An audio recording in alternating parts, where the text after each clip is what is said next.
Es ist ein Arbeitsplatz, den es schon 500 Jahre länger gibt als den des amerikanischen Präsidenten. Zwar soll der erste Stelleninhaber laut Grimms Märchen abgestürzt sein, doch das wird die Menschen heute kaum davon abhalten, sich für diesen einzigartigen Job zu bewerben. Den des Kölner Dombaumeisters.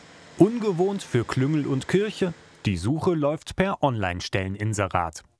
Wir wollen bewusst bei der Wichtigkeit der Aufgabe nicht irgendwo auf irgendwelchen Entscheidungswegen einfach nur eine Person ernennen, sondern wir wollen ein offenes Verfahren haben. Vom letzten Dombaumeister Michael Haug hatte man sich getrennt, nachdem es Kritik an seinem Führungsstil gegeben haben soll. Hierauf wird nun besonders geachtet.